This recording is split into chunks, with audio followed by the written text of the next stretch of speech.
माँ वीणा पाणिनि की कृपा से एक बार फिर विद्यानगर से आपके सामने एक नए चैप्टर के साथ आई हूँ बेटा। ये है आपकी व्याकरण का एक ऐसा चैप्टर जिसको आप सबने पढ़ रखा है, लेकिन फिर भी दिमाग में कहीं ना कहीं कुछ क्वेश्चन है। अब वो क्वेश्चन क्या है बताती हूँ। पहले तो जिस चैप्टर को हम पढ़ रहे हैं उसके बारे में बता रही हूँ कि संज्ञा के नाम पर जो आए सबका एक नाम बदलाए। बोलो क्या कहलाए? अरे सर्वनाम कहलाए। तो आज जिस चैप्टर को पढ़ने जा रहे हैं उसका नाम ही वही है, सर्वनाम। सर्व यानी सभी और नाम यानी किसी व्यक्ति, वस्तु, स्थान, प्राणी अथवा भाव के नाम को संज्ञा कहते हैं। तो नाम यानी संज्ञा और सर्व यानी सभी। सभी का जो एक नाम होता है वह सर्वनाम कहलाता है। संज्ञा के नाम पर जो आए सबका एक नाम बदलाए। बोलो क्या कहलाए? सर्वनाम कहलाए। अब दिमाग में आता है फिर से कि मैम आपने हमें संज्ञा पढ़ा दी और ये भी बता दिया कि किसी व्यक्ति का, वस्तु का, स्थान का, प्राणी का अथवा भाव का सबका कोई ना कोई नाम होता है। तो फिर मैम हमको सर्वनाम पढ़ने की कहाँ पे जरूरत है? जब हम संज्ञा पढ़ रहे हैं और हमको पता है कि हर व्यक्ति, हर वस्तु, हर चीज या फिर हर जगह का कोई ना कोई नाम होता है, तो फिर हम सभी नाम क्यों पढ़ते? क्या कहलाता है ये सर्वनाम?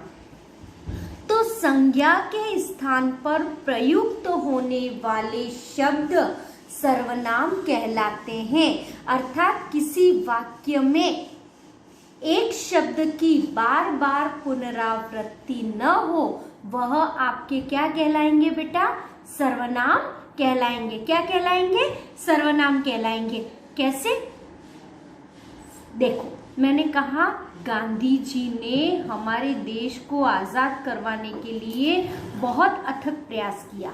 गांधी जी को मोहनदास करमचंद नाम से जाना जाता था। गांधी जी अहिंसा के पुजारी थे, वह सत्य में विश्वास रखते थे। अब मैंने कहा गांधी जी यानी गांधी जी शब्द की बार बार आवृत्ति हो रही है। एक एग्जाम्पल और दे रही हूं। मैंने कहा सीता राजा जनक की पुत्री थी। सीता के पति का नाम राम था। सीता के 2 पुत्र थे। सीता अयोध्या की पुत्रवधू थी। सीता को रावण उठाकर ले गया। अब बार बार किस शब्द की आवृत्ति होती है? देखो, एक वाक्य में तो क्या हुआ?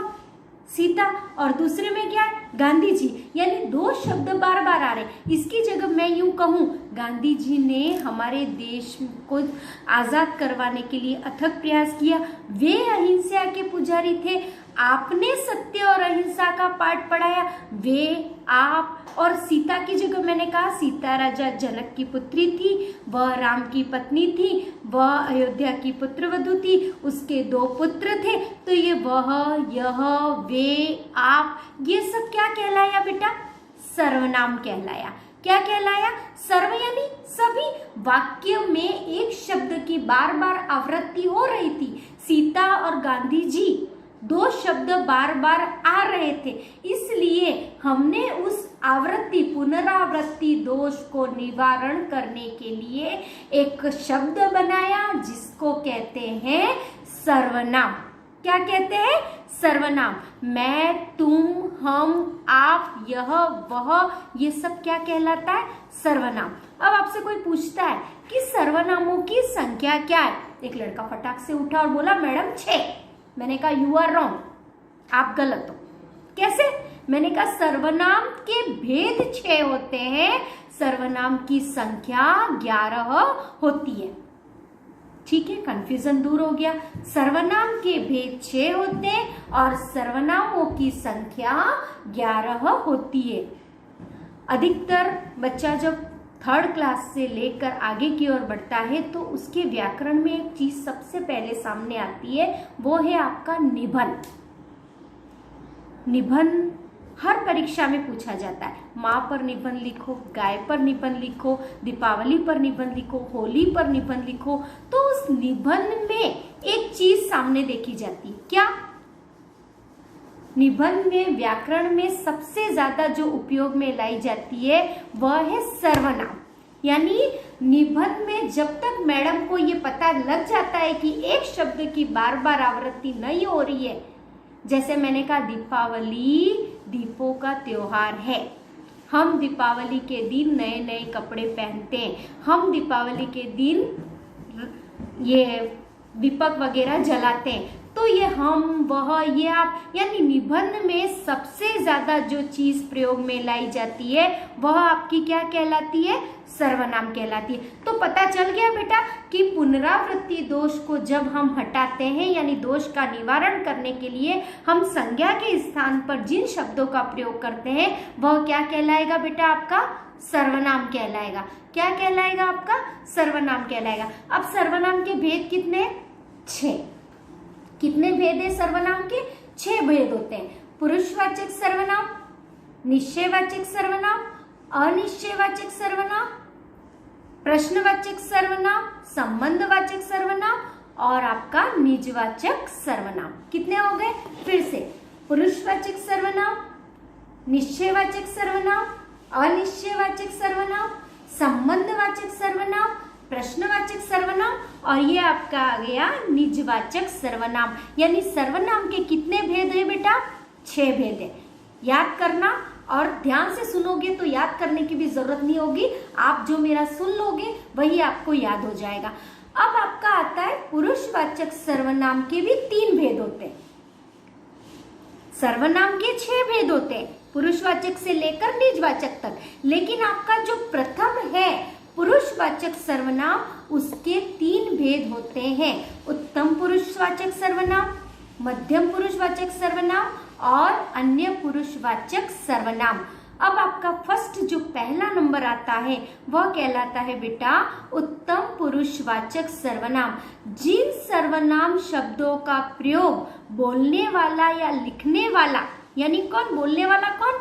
वक्ता।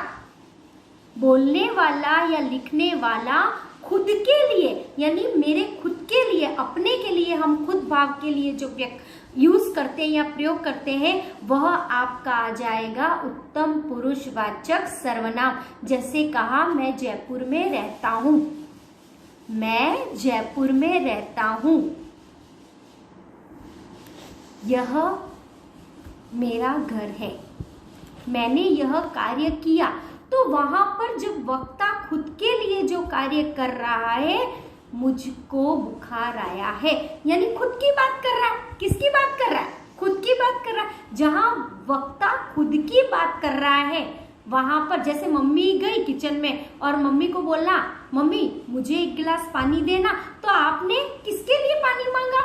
खुद के लिए पानी मांगा। वहां पर आपका कौन सा वाचक सर्वनाम हो जाएगा? उत्तम पुरुषवाचक सर्वनाम। दूसरा आपका आता है मध्यम पुरुषवाचक सर्वनाम।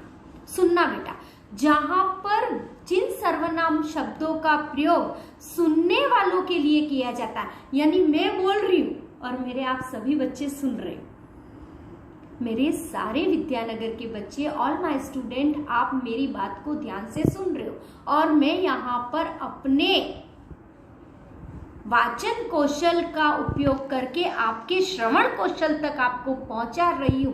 यानी वहां पर आपका कौन सा वाचक सर्वनाम आ जाएगा? मध्यम पुरुषवाचक सर्वनाम। जैसे मैंने कहा पिताजी आप कहाँ जा रहे हो, तो मैंने पिताजी से क्या कहा? मैं खुद बोली और पिताजी ने से मैंने कहा आप कहाँ जा रहे हो, तो यह बात पिताजी ने क्या कही? सुनी। जैसे मैं पढ़ा रही हूँ और आप उस बात को फॉलो कर रहे हो, यानी सुन रहे हो, तो वहां पर वक्ता बोल रहा है और श्रोता सुन रहा है। वहां पर आपका कौन सा सर्वनाम आ जाएगा बेटा? मध्यम पुरुषवाचक सर्वनाम। आपने मम्मी से ग्लास भर के पानी मांगा और मम्मी ने वो बात सुनकर आपको ग्लास भर के पानी दिया, तो वहां पर आपका मध्यम पुरुषवाचक सर्वनाम आ जाएगा। तीसरा आपका आता है अन्य पुरुषवाचक सर्वनाम। जिन सर्वनाम शब्दों का प्रयोग वक्ता और श्रोता, यानी बोलने वाला और सुनने वाला, किसी अन्य व्यक्ति के लिए करते हैं, वहां पर अन्य पुरुषवाचक सर्वनाम आएगा। मम्मी और आप दोनों किचन में खड़े हो और आपने मम्मी से कहा मम्मी बाहर देखो ना केले वाला आया, तो आप किसी और के लिए बात कर रहे हो, आप किसी मम्मी से अपने बारे में बात की, आपने ग्लास पानी मांगा, वो अपने बारे में बात की। आप मम्मी ने ग्लास भर के पानी दिया, वो सुन कर दिया, और मम्मी और आप दोनों मिलकर किसी अन्य के लिए बात कर रहे हो। मम्मी वह तो परीक्षा में प्रथम आया, तो आप किसी और के लिए बात कर रहे हो, तो वहां पर आपका कौन सा पुरुषवाचक सर्वनाम आएगा? अन्य पुरुषवाचक, यानी खुद के लिए बात करना उत्तम पुरुषवाचक। जब वक्ता बोलता है और श्रोता सुनता है तो मध्यम पुरुषवाचक सर्वनाम, और वक्ता और श्रोता मिलकर किसी अन्य के लिए बात करते हैं तो वहां पर आपका अन्य पुरुषवाचक सर्वनाम आ जाएगा। दूसरे नंबर पे आपका आता है बेटा निश्चयवाचक सर्वनाम। अरे ये बात तो मेरी फिक्स हो गई, बात फिक्स हो गई, यानी क्या हुआ? जिस चीज यानी वस्तु, व्यक्ति या घटना का एक निश्चित क्रम हो, दिस इज माई पेन, यह पेन मेरा है, मैंने ये बात फिक्स है। मम्मी वह तो मेरा ड्रेस है, यानी वह मेरी फ्रॉक है। एकदम से मम्मी ने क्या हुआ, फ्रेंड आई और मम्मी ने कहा कि बेटा ये चीज उसको दे दूं, वो चीज आपको बहुत प्यारी थी, तो आपने कहा मम्मी नहीं, यह तो मेरी है। यानी जहां पर आपका एक निश्चित भाव हो, निश्चयवाचक सर्वनाम उसे ही कहा जाता है। बाजार में जा रहे थे, अचानक बच्चा बोला कि मम्मी ये कौन है? तो मैंने कहा बेटा समझ में नहीं आ रहा था, बच्चा छोटा था। बच्चे ने कहा मम्मी यह कौन है, भेड़िया है क्या? तो मम्मी ने कहा नहीं, यह भेड़िया नहीं, यह तो कुत्ता है, यह तो कुत्ता है। यानी मम्मी को पता था कि यह भेड़िया न होकर यह कुत्ता है। मैंने कहा मम्मी से, मम्मी मुझे वहां से कुछ ला दो ना। नहीं बेटा, यह फ्रॉक तुम्हारी है, तुम अपने पास रखो। तो मम्मी ने मुझे बताया कि यह फ्रॉक मेरी है, यानी फ्रॉक यानी निश्चित क्रम जिस चीज का आता है वहां पर आपका निश्चयवाचक सर्वनाम आ जाता है। यह मेरा घर है, ये आया, वह गया, यानी वहां पर कोई निश्चित घटना का बोध या निश्चित व्यक्ति का बोध हो, वहां पर आपका निश्चयवाचक सर्वनाम आ गया। जैसे मैंने कहा दूध में मक्खी गिर गई, तो बात फिक्स थी कि आपने मक्खी को देखा, और एक निश्चित बात हो गई कि आपने मक्खी को दूध में गिरा हुआ देखा। अब उसका उल्टा आप कर दो अनिश्चयवाचक सर्वनाम, जहां पर व्यक्ति, वस्तु, घटना का कोई निश्चित क्रम न हो, आपको पता ही नहीं। दरवाजे पे पापा आए तो आपने बता दिया, आपने देखा अपनी आंखों से और बोला कि मम्मी पापा आ गए हैं, तो वहां पर आपका निश्चयवाचक सर्वनाम हुआ। लेकिन आपको पता ही नहीं और घंटी बजी और आपने कहा मम्मी बाहर कोई खड़ा है। अब कौन खड़ा है वो नहीं पता, दूध वाला है, चाय वाला है, अगरबत्ती वाला है, कुछ नहीं पता, यानी बाहर कोई खड़ा है नहीं पता। एकदम से दूध में अचानक कुछ गिर गया, क्या गिरा वो देखा नहीं, तो मैंने कहा मम्मी दूध में कुछ गिरा है। अब कुछ यानी कोई निश्चित चीज का पता नहीं, यानी जिस घटना, वस्तु या व्यक्ति का कोई निश्चित क्रम न हो, वहां पर आपका अनिश्चयवाचक सर्वनाम आ जाएगा। निश्चयवाचक सर्वनाम बेटा एक संकेतवाचक सर्वनाम भी कहते हैं निश्चयवाचक को, कि यानी जैसे कहा कि यह मेरा घर है, तो मैंने एक संकेत दिया, मम्मी वह सचिन तेंदुलकर है। अरे सबको पता है कि सचिन तेंदुलकर यानी मास्टर ब्लास्टर है ना, मास्टर ब्लास्टर कहते हैं ना सचिन तेंदुलकर को, तो मैंने ये बात सबको पता है। अरे मम्मी अमिताभ बच्चन तो बहुत बड़े फेमस है, बॉलीवुड स्टार है, तो सबको पता है कि अमिताभ बच्चन एक बहुत बड़े हीरो, यह बात निश्चित है। कोई ये तो नहीं कह सकता अमिताभ बच्चन वकील है, कह सकता है? नहीं, बात जो फिक्स है हमको पता है वहां निश्चयवाचक सर्वनाम है। लेकिन बात मम्मी आजकल है ना कोरोना की वजह से सीरियल बंद हो गए, पता नहीं अब कौन सा सीरियल आने वाला है, नया कौन सा आएगा, यानी आपको नहीं पता है, वहां पर आपका अनिश्चयवाचक सर्वनाम आ जाएगा। चौथे नंबर पर आपका आता है बेटा संबंधवाचक सर्वनाम। जो सर्वनाम शब्द वाक्य में आए दूसरे सर्वनाम से, यह वह मैं का संबंध, मैं तुम हम आपसे जोड़े, यानी एक सर्वनाम का दूसरे सर्वनाम के साथ जो संबंध स्थापित करता है वह आपका संबंधवाचक सर्वनाम कहलाएगा। टिट फॉर टैट, जैसा करोगे वैसा भरोगे, तो जैसा क्या है सर्वनाम और वैसा क्या है सर्वनाम, तो जैसा का मैंने वैसा के साथ क्या स्थापित किया, संबंध। तुम पढ़ोगे तो पास होगे, तो तुम का संबंध मैंने किससे स्थापित किया, तो से, तो एक सर्वनाम का दूसरे सर्वनाम के साथ संबंध स्थापित किया जाए, वहां पर आपका संबंधवाचक सर्वनाम कहलाएगा। जिसने समझाया था वह चला गया। जिसने और वह क्या जुड़ा? संबंध। मैंने मम्मी से कहा था कि वहां से केला ले आए, तो मैंने कहा था और मम्मी ने वहां से, तो मैंने और वहां का क्या जुड़ा? संबंध जुड़ा। अब आपका 5वें नंबर पर जो आता है वह आता है क्वेश्चन मार्क्स, यानी प्रश्नवाचक सर्वनाम। हर लड़का, हर छात्र छात्रा ये जानती है, जब वह कक्षा में पढ़ती है तो न जाने कितने प्रश्नों की उधेड़-बुन में रहता है, और आपकी टीचर या मैडम आपके उन सवालों का उत्तर देती रहती है। तो क्वेश्चन तो दिमाग में मैडम के भी आते हैं और क्वेश्चन तो दिमाग में स्टूडेंट के भी आते हैं, यानी जहां पर क्या, कौन, कैसे, कब, कहाँ शब्द जैसे यूज होते हैं वह आपका प्रश्नवाचक सर्वनाम कहलाएगा। जिन सर्वनाम शब्दों से किसी प्राणी, वस्तु, व्यक्ति, कार्य आदि के विषय में प्रश्न का भाव उत्पन्न हो, वहां पर आपका प्रश्नवाचक सर्वनाम कहलाएगा। मैंने कहा यह प्लेट किसने तोड़ी? पुरस्कार किसे मिला था? भाषण कौन देगा? परीक्षा में कौन प्रथम आएगा?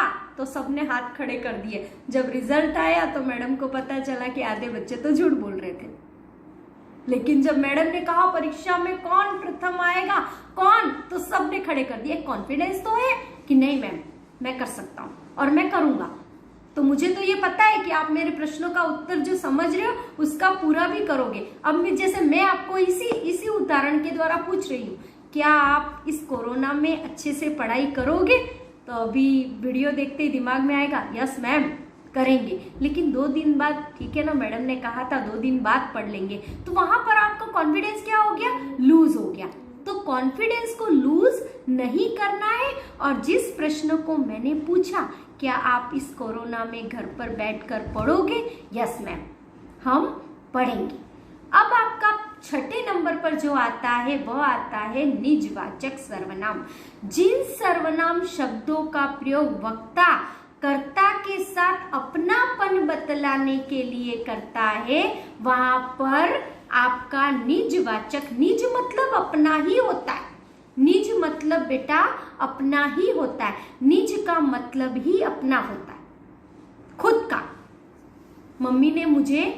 पापा ने मम्मी को कहा कि रीना से कहना कि चाय ले आए, तो मैंने रीना से बोला कि रीना चाय लेकर आना, तो नहीं मम्मी मैं नहीं ला रही हूँ। तो पापा ने एकदम से कहा नहीं रुको, वह अपना काम स्वयं करेगी, वह खुद चला जाएगा। रास्ता अंधेरा था, लेकिन जब मुझे डर लग रहा था तो मेरे आत्मविश्वास को बढ़ाने के लिए घर में क्या बात कही गई, वह अपने आप चला जाएगा, वह स्वयं बता देगा, मुझे पूछने की जरूरत नहीं है, वह स्वयं बता देगा, वह अपने आप चली जाएगी, वह अपना सामान खुद ले आएगा। खुद अपना अपनेपन का जहां पर भाव उत्पन्न हो वह आपका निजवाचक सर्वनाम आएगा। सर्वनामों की रूप रचना भी होती है, कर्ता के साथ होती है, करण के साथ होती है, यह हम कारक में पढ़ेंगे। विशेषण भी होते हैं हर वाक्य में, क्रिया भी होती है, यह भी हम अगले चैप्टर में पढ़ेंगे। तो बेटा हम अब तक संज्ञा और सर्वनाम के बारे में पढ़ चुके हैं, और आई होप कि आपको ये सर्वनाम जो मैंने आपको बोलकर ये जो समझाया वो आपको अच्छे तरीके से समझ में आ रहा है। जानती हूँ कि कोरोना की वजह से आजकल आप बहुत ज़्यादा घर पे बैठे हुए हो और दिमाग में यूँ आ रहा है कि ऑनलाइन क्लासेस चल रही है, क्या होगा, पढ़ाई होगी या नहीं होगी, लेकिन उन चीज़ों को आपको बेटा लेट गो करना है और एक अच्छे कॉन्फिडेंस के साथ आपको पढ़ाई करनी है। ठीक है बेटा, और नेक्स्ट मैं आपको जल्दी विशेषण लेकर आऊँगी। Thanks for watching my video.